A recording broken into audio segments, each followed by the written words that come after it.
The morning sun streamed through my kitchen window, casting a warm glow over my favorite coffee mug. Everything felt perfect in that moment. The aroma of freshly brewed coffee filled the air, and my son, Lucas, was busy coloring at the table. I took a deep breath, savoring the small joys of life. But then, I picked up my phone, and everything changed. A message flashed on the screen, a message meant for my eyes, but it shattered my world instead. My heart sank as I read the intimate conversation between my husband, Ethan, and another woman. My breath caught in my throat. "No, this can't be real," I whispered, half hoping it was a cruel joke. I felt my chest tighten, a cold fury bubbling up inside me. How could he? I stared at the screen, my fingers trembling. "Ethan," I muttered under my breath, trying to comprehend the betrayal. My heart raced with a mix of pain and disbelief.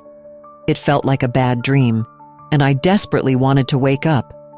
I glanced at Lucas, still absorbed in his colorful world, blissfully unaware of the storm brewing within me.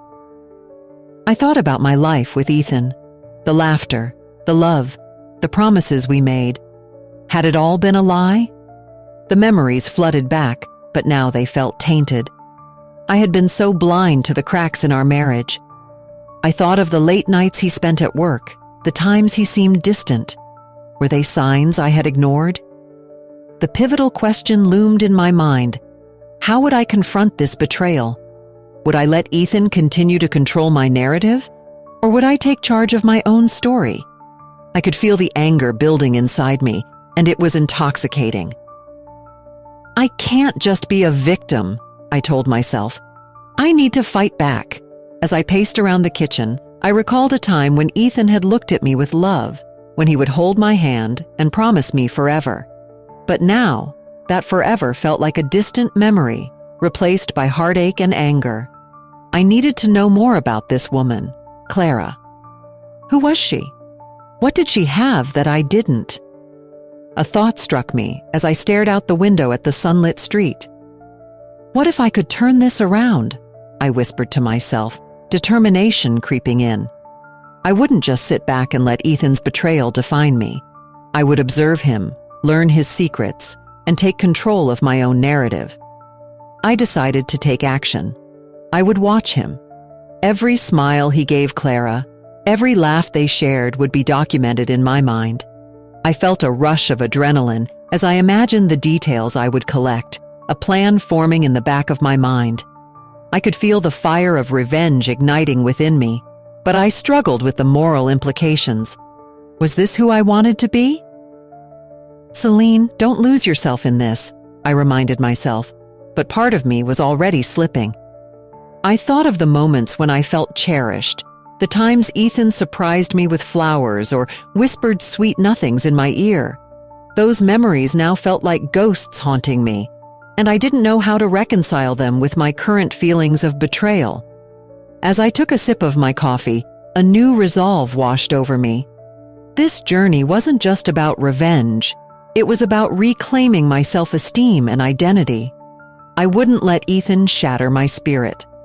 I would rise from the ashes of this betrayal, stronger and more determined than ever. I glanced back at Lucas, who was now eagerly showing me his colorful masterpiece. In that moment, I realized I had to do this not just for myself, but for him too. I needed to be a role model, someone who faced challenges head-on. "Mommy?" Lucas asked, his innocent eyes looking up at me. "Are you okay?" I smiled, even though my heart felt heavy. "I'm okay, sweetheart, just a little tired." But inside, I knew my battle was just beginning. I would confront Ethan, and I would not be a victim any longer. The sun continued to shine, but I felt a storm brewing within me, ready to unleash the truth. After the shock of discovering Ethan's betrayal, my mind raced with thoughts and emotions. I felt a cold fire in my chest, and it pushed me into a place I never thought I would go. I needed to understand everything about Ethan and Clara. I became a silent observer, watching him closely, tracking every little detail of his life. Every morning, I would sit at the kitchen table with my coffee, pretending to read while I really watched him. I noted how he would smile when he got a text, the way his eyes lit up when he thought I wasn't looking. I could feel my heart pound in my chest. "Celine, are you okay?" Ethan would ask, his voice tinged with concern. "Yeah, just tired," I would reply, forcing a smile. The truth was, I felt anything but tired. I was alive with rage. As days turned into weeks, I started to document everything. I wrote in my journal, detailing Ethan's interactions with Clara, including the times I saw him on his phone, laughing and whispering. It felt like I was gathering evidence for something much bigger than I could imagine. One evening, I overheard him on the phone. "I miss you too. I can't wait to see you," he said. My stomach twisted, and I pressed my hand to my mouth to stifle a gasp. I had to remind myself to breathe. How could he say those words so easily? I questioned my own worth during those moments. Was I not enough? Why did he feel the need to seek comfort in another woman? The pain felt like a heavy weight in my chest, and I struggled with the thought that I had allowed this to happen. Flashbacks flooded my mind. I remembered our early days together, the laughter we shared, the way he looked at me when we danced in our living room to our favorite songs. "You're the love of my life," he had whispered once, his arms wrapped tightly around me. Those memories contrasted sharply with the current reality of my life. I felt like a fool, clinging to a version of Ethan that no longer existed. "Why can't I just forget?" I whispered to myself, staring at the blank page in my journal. The anger began to morph into something darker, an urge for revenge. But was this the path I wanted to take? I sat back and closed my eyes, trying to weigh my options. In those quiet moments, I realized that this journey wasn't just about revenge. It was also about reclaiming who I was. I had lost myself in the shadows of our marriage, trying to be the perfect wife and mother. I needed to find my identity again, separate from Ethan. One afternoon, I took a long walk in the park, trying to clear my mind. I watched the families around me, laughing and playing, and I felt an ache for what I used to have. I spotted a mother and son playing catch, and it reminded me of Lucas. I have to be strong for him, I thought. I wanted to protect my son from the mess his father had created. That night, I sat in bed, my journal open and pen in hand. "I will not be a victim," I wrote. "I will take control." The words felt empowering, and for the first time in weeks, I felt a flicker of hope. I needed a plan, but not just any plan. A plan that would make Ethan understand the consequences of his actions. As I plotted my next steps, I found myself smiling. I would not just expose him, I would rise above the pain. This wasn't only about revenge, it was about reclaiming my self-esteem and building a life that I could be proud of. "Celine, what are you smiling about?" Ethan called from the other room, his tone a mix of curiosity and concern. "Oh, just thinking about some ideas for the charity event," I replied, my voice steady. "Sounds good," he said, oblivious to the storm brewing beneath the surface. In those moments, I felt ready to confront the truth, ready to take back my narrative. Little did Ethan know that the seeds of my revenge were already planted, and I was about to nurture them into something powerful. The day of the charity event had finally arrived, and I was a bundle of nerves. As I stood in front of the mirror, adjusting my dress, I felt a mix of excitement and anxiety bubbling inside me. Today was not just any event, it was the day I would confront Ethan and Clara. I took a deep breath and reminded myself of the plan. I had invited Clara under the pretense of networking, but I knew that this was my chance to reclaim my story. I arrived at the venue early to ensure everything was perfect. The room was filled with elegant decorations, and the soft music set a calming atmosphere. I felt the anticipation in the air, but I also felt the weight of what I was about to do. My heart raced, as I rehearsed my lines in my head. I could already picture Ethan and Clara together, their laughter echoing in my ears. As the guests started to arrive, I scanned the crowd for Ethan. When I finally spotted him, my heart sank. He was standing next to Clara, both of them smiling and having a good time. I felt a surge of anger, but I pushed it down. I reminded myself that today was about taking control. "Celine!" Clara called out, waving at me. I forced a smile and walked over to them. "Hi, Clara. It's great to see you here," I said, my voice steady despite the turmoil inside me. "Ethan mentioned you were hosting this event. It's impressive," Clara replied, her eyes sparkling with excitement. "Thank you. I wanted to create an opportunity for everyone to connect," I said, glancing at Ethan. He looked at me with a mixture of surprise and unease. I knew he had no idea what I had planned. "Celine, this is really great," Ethan said, trying to sound supportive, but I could hear the tension in his voice. "Thanks, Ethan. I appreciate it," I replied, keeping my tone light. I could feel my heart pounding as I tried to gauge their interactions. As the evening progressed, I engaged with guests and made small talk, all while keeping an eye on Ethan and Clara. The anger inside me simmered, but I also felt a strange sense of satisfaction. They were oblivious to what was coming. When it was time for the main event, I gathered the guests around. My pulse quickened, and I could feel the weight of their curious gazes on me. "Thank you all for coming tonight. We are here for a great cause, but I have something important to share," I started, my voice steady but my heart racing. Ethan looked at me with confusion, and Clara's smile faded. This was it. I took a deep breath, letting the adrenaline wash over me. "Many of you may know my husband, Ethan," I continued, glancing at him. "What you might not know is that he has been unfaithful to me." Gasps filled the room, and I felt the energy shift. I caught Ethan's eye, and the shock on his face was priceless. "Celine, wait," he began, but I held up my hand to silence him. "No, Ethan, you don't get to speak yet. You chose to betray me, and now the truth is out," I said, my voice firm.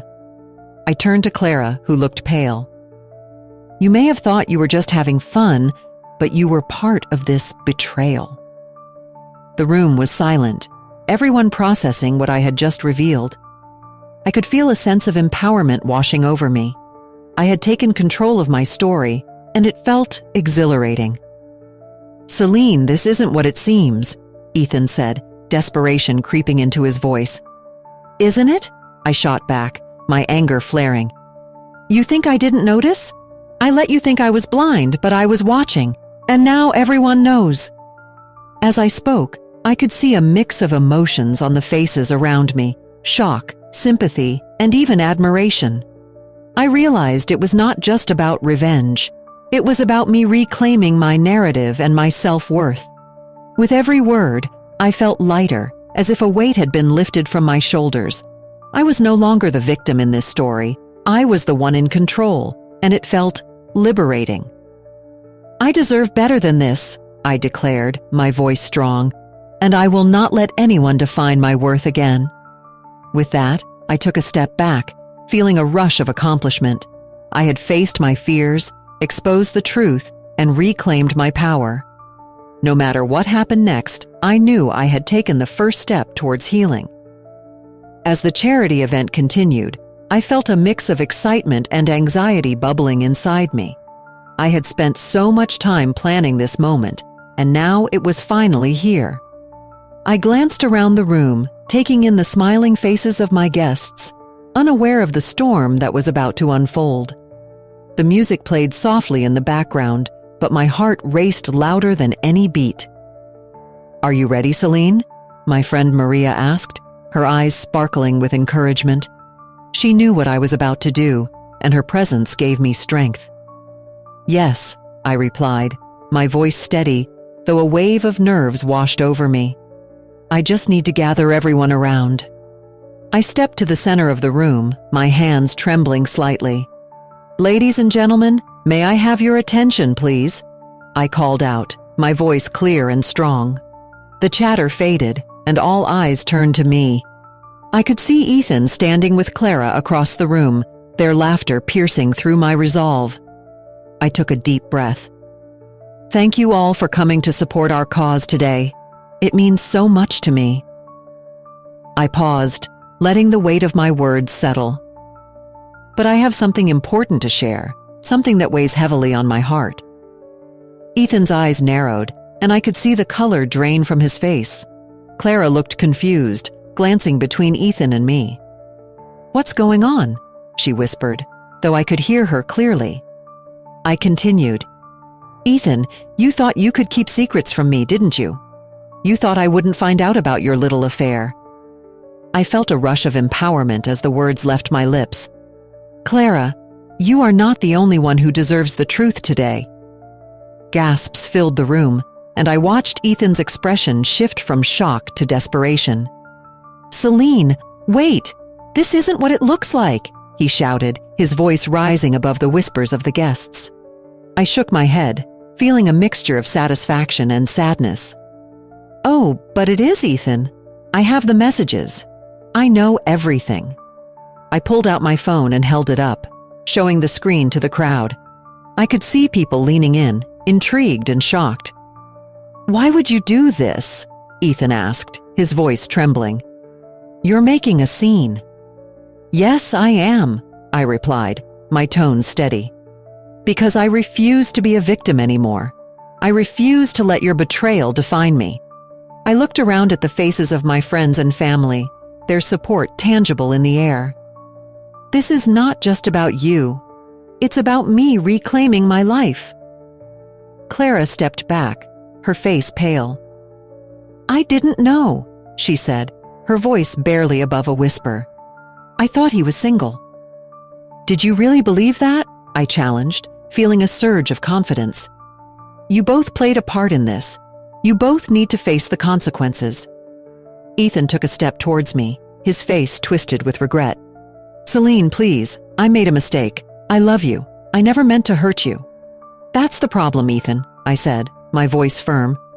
"Love doesn't betray. Love doesn't lie."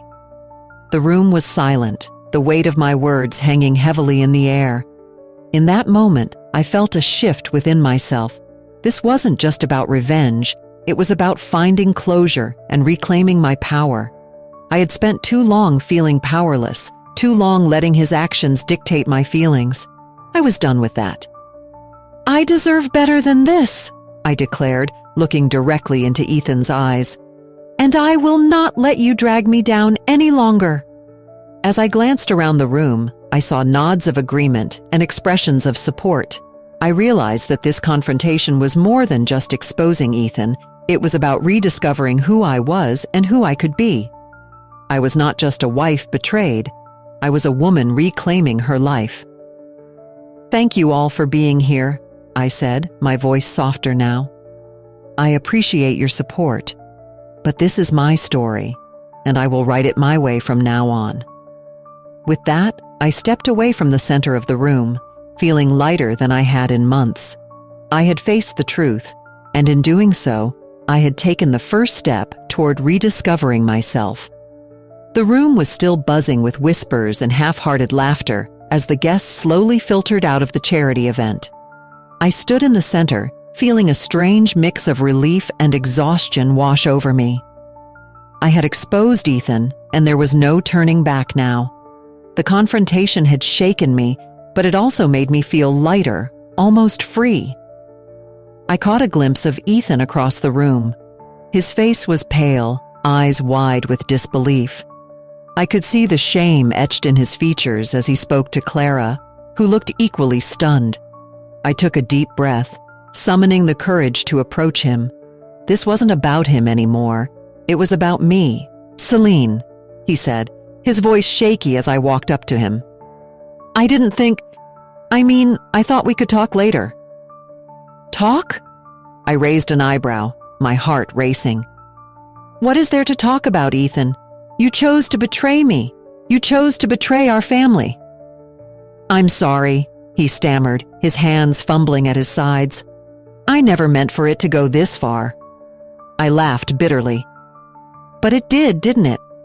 And now we have to face the truth." I felt a surge of strength. "I am not here to scream or to cry. I'm done with that. I just want you to know that I see you for who you really are now." He looked down, unable to meet my gaze. "I made a mistake, Celine. I thought I could fix things. I thought I could have both." "Fix things?" I couldn't believe what I was hearing. "You think you can fix betrayal with more lies?" I shook my head. "You don't get it. This isn't just about you and Clara. This is about Lucas and me. Our son deserves better than this." Ethan finally looked up, his eyes filled with regret. "I know. I'm so sorry. I'll do anything to make it right." "Anything?" I echoed, folding my arms. "You can't just say that, Ethan. You have to prove it. But know this. I will not be your victim. I will not let your choices determine my future." The weight of my words hung in the air. I could see him processing my statement, the reality of our situation sinking in. I turned to leave, but he grabbed my arm gently. "Celine, please." I yanked my arm away. "No more. No more pretending. I need time to think, time to breathe." As I walked away, I felt the eyes of the guests still lingering on us. I didn't care. I was finally taking the first step toward reclaiming my life. The emotions inside me were tangled, and I knew I had to process them one by one. Revenge had been a fire that burned bright, but it didn't bring the peace I thought it would. Instead, it opened my eyes to my own strength. The next few days were a blur. I focused on Lucas, who had been waiting for me at home, his eyes filled with curiosity and concern. "Mom, are you okay?" he asked as I knelt down to his level. "I'm okay, sweetheart," I replied, brushing my fingers through his hair. "Things are going to change a little, but we'll be fine. I promise." "Are you still mad at Dad?" he asked, his little brow furrowed. I sighed, feeling the heaviness in my chest. "I'm not mad, Lucas. I'm just sad. But we can't let that stop us from being happy." He nodded, though I could see he didn't fully understand. "Can we go to the park tomorrow?" he asked, his eyes sparkling with hope. "Of course," I said, smiling despite the turmoil in my heart. "We can have our own adventure." As I watched him play, I realized that my journey was not just about revenge or confronting Ethan. It was about finding a new path, one where I could be the mother he needed. I thought about the women out there who might be facing similar betrayals and felt a stirring in my heart. I wanted to help them. I wanted to share my story, to show that it was possible to rise from the ashes of betrayal. I didn't have all the answers yet, but I was determined to find a way to use my experience for good. Sitting on the park bench, watching Lucas chase after a ball, I felt a glimmer of hope. I was no longer defined by Ethan's choices. I was ready to embrace my own story, one filled with strength and resilience. As I woke up the next morning, the sunlight poured into my room, feeling warm and inviting. I stretched and took a deep breath, relishing the fresh start that lay before me. My heart was lighter than it had been in weeks. I was ready to embrace this new chapter of my life. I grabbed my phone and scrolled through my contacts, pausing at the names of friends I had not spoken to in a long time. I thought about how much I had missed their support and laughter. With a smile, I tapped on Julie's name and sent her a quick message. "Hey, want to grab coffee today? I could use some girl time." Within minutes, my phone buzzed. "Absolutely! Can't wait to hear all about your plans," Julie replied. I felt a rush of excitement at the thought of reconnecting. Later that day, as I sat across from Julie at our favorite cafe, I felt a sense of freedom. She looked at me with a mix of curiosity and concern. "Celine, how are you really doing?" she asked, her eyes searching mine. "I'm good, Julie," I said, feeling a genuine smile spread across my face. "I'm learning to embrace my independence and explore who I am outside of my marriage." Julie leaned in, intrigued. "That's great to hear. What have you been up to?" I've started painting again, I confessed, the words spilling out with enthusiasm. I used to love it before everything changed. Now I'm rediscovering that passion. It feels freeing. That's amazing! You should show me some of your work, she encouraged, her eyes sparkling with excitement.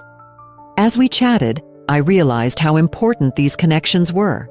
I shared my plans to organize a small gathering for women to come together, share their stories, and support one another. I want to create a space where we can lift each other up, I explained.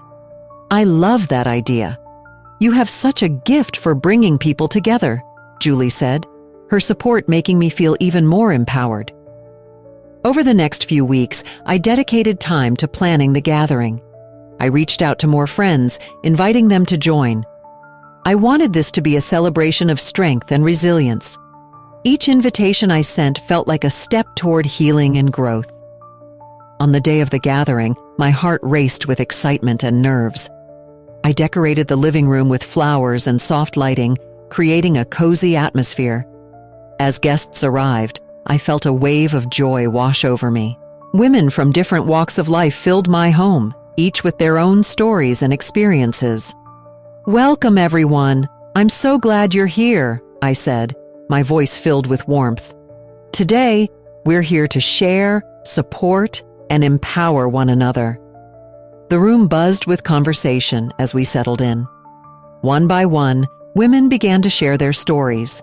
I listened intently, feeling a deep connection with each of them. It was incredible to see how our experiences, though different, wove together a tapestry of strength and resilience. I felt so alone after my divorce, one woman shared, her voice trembling. But hearing all of you has reminded me that I'm not alone. I thought I had lost my identity, another chimed in. But this is a reminder that we can find ourselves again. As I listened, I realized how powerful this moment was. It was not just about my journey, but about all of us reclaiming our lives. I felt a surge of hope and happiness. At the end of the gathering, I stood up to speak, my heart swelling with gratitude. Thank you all for being here today. This is only the beginning of our journey together. Let's continue to support one another and choose happiness every day. As everyone cheered and clapped, I felt a sense of belonging I had longed for. I knew I was on the right path, embracing my future with open arms. Walking away from that gathering, I realized true strength lies in choosing happiness and self-love. I was no longer defined by my past. I was empowered by the choices I made for my future. Stepping into this new life filled me with possibilities, and I couldn't wait to see what came next. Share this story if you believe in the power of connection and community to heal and empower us. Leave a comment about a moment when you found strength in your friendships, and subscribe for more inspiring stories like this one.